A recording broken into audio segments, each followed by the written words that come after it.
यात्रीगण कृपया ध्यान दें। आज हम ट्रैवल कर रहे हैं चंडीगढ़ से लेकर ग्वालियर तक का सफ़र। और ये सफ़र हिंदी से लेकर अंग्रेज़ी तक कभी भी बन सकता है, क्योंकि ये इंडियन रेलवे से मेरे दोस्त।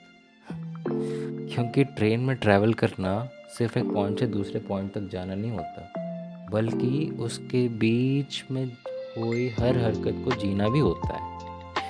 क्योंकि इसमें ट्रैवल करने की शुरुआत जर्नी से बहुत पहले हो जाती है, जब तुम घर में मेंटली अपना सामान पैक कर रहे होते हो। खास करके अगर तुम्हारे मम्मी पापा तुम्हारे साथ ट्रैवल कर रहे हो तो भाई फिर तो ये excitement into pro travel into 6x हो जाता है। क्योंकि मम्मी का बार बार हर छोटी छोटी चीज़ का लेके सामान बढ़ाने से लेकर पापा का उस चीज़ को हल्ला मचाने तक का सफ़र है ये इंडियन रेलवे में ट्रैवल करना।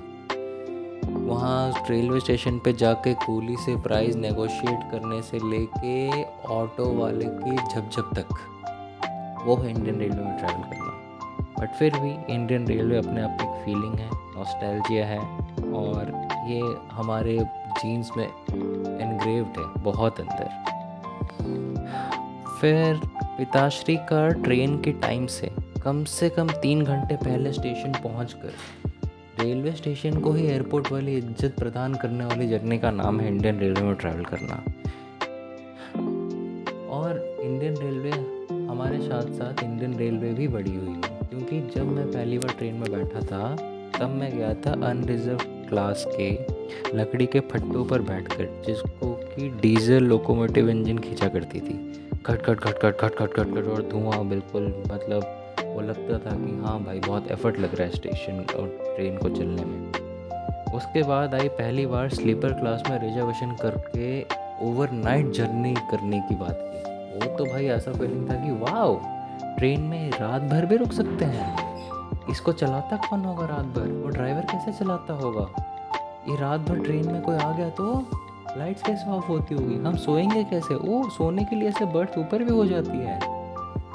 उसकी एक्साइटमेंट से लेके ये समझने तक कि थर्ड एसी में ना बड़े लोग जाते हैं भाई, क्योंकि उसमें एसी होता है, उसमें हर कोई जा नहीं सकता। वहाँ से आगे बढ़कर कि नहीं यार, थर्ड एसी तो बहुत कॉमन हो गया है, बहुत गंदगी होती है, बहुत कंजस्टेड होती है, बहुत सफोकेशन होती है।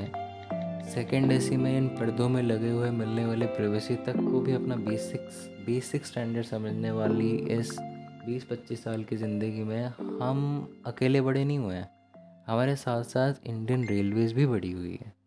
ये बेचारी भी ब्रिटिशर्स के चंगुलों से छूटकर पहली बार जब डीजल इंजन अपना लोकोमोटिव जो था वो इलेक्ट्रिफिकेशन होके, उसके बाद अब आगे राजधानी और शताब्दी और वंदे भारत की एज में जब हम जी रहे हैं, वहाँ से इस बीच में एक वो भी दौर आया जबकि इंडियन रेलवेज़ थी एक बिहारी सब पे भारी लालू यादव जी के हाथ में।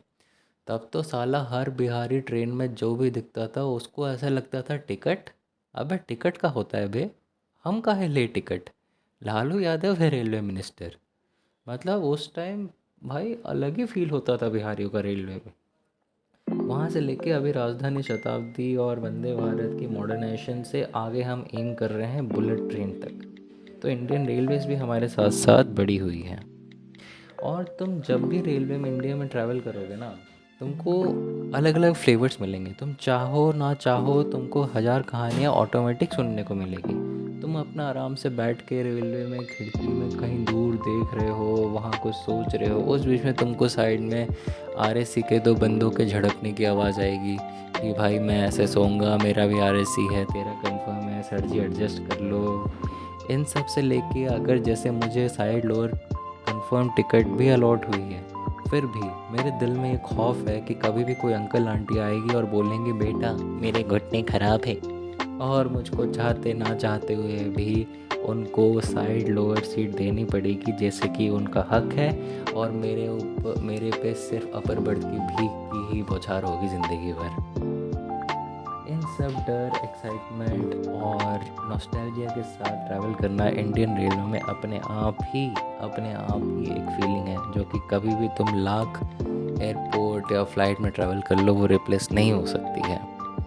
इवन घंटों तक अगर ट्रेन 2-3 घंटे भी लेट हो तो भी हमारी मेंटालिटी ऐसी है कि हाँ ये तो नॉर्मल है, इसमें कोई बड़ी बात नहीं है।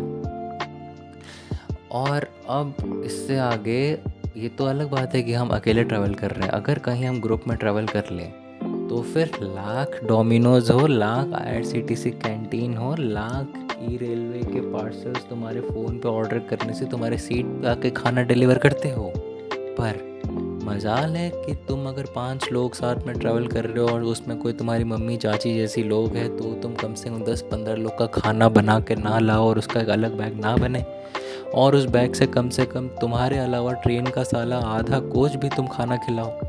और जब तक तुम अपने सफ़र तक डेस्टिनेशन तक पहुंचोगे तब तक तुम्हें अगले फैमिली की बेटी का नाम, उनकी उम्र, उनकी अंकल को बवासीर से लेके उनके फाइनेंशियल कंडीशन तक का सब कुछ पता होगा तुमको।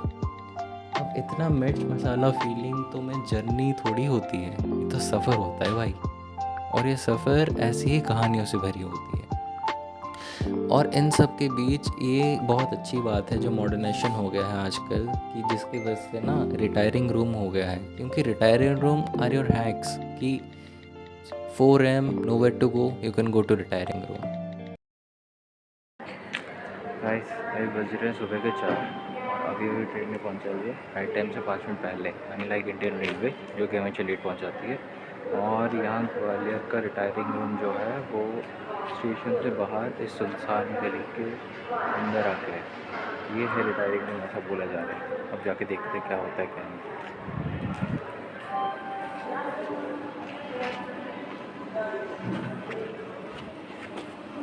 रेलवे स्टेशन पर ही तुमको एक जगह मिल जाती है जहाँ तुम आराम से लेट सकते हो, ट्रैवल कर सकते हो, अपने नेक्स्ट ट्रेन का इंतज़ार कर सकते हो।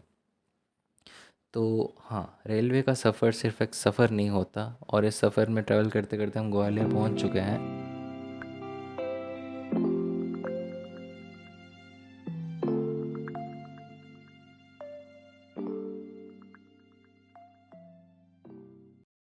ये वही रास्ता है गाइस जो हमको रात को काफ़ी स्केरी और बहुत ही अलग रहा था। वैसे रास्ता थोड़ा है भी स्केरी, ऐसी बात नहीं है, और दिन के टाइम में फिर भी ओके है। यहाँ का ग्वालियर का रिटायरिंग रूम थोड़ा है अलग जगह पे, इस तरफ है, और स्टेशन उधर है। रिटायरिंग रूम हमारे पीछे है जो हम रात से आए थे ना। किसी का ध्यान रखना हो तो प्लेटफॉर्म नंबर 1 से बाहर आके यहाँ पूछना ऑफिसर्स रेस्ट हाउस कहाँ है। ये जैसे कि हाँ है, ऑफिसर्स रेस्ट हाउस पीछे दिख रहा होगा, तो फिर इस तरफ है। ओके, और अब मैं ग्वालियर की ये कुछ आपको फ़ोटोज़ दिखाऊंगा। ग्वालियर फोर्ट का मैंने अलग से व्लॉग बना रखा है, उसका ये मैं लिंक डिस्क्रिप्शन में दे दूंगा गाइस, तो प्लीज़ उसको भी चेकआउट करो। ये सिर्फ उसके 2-3 और फ़ोटोज़ है।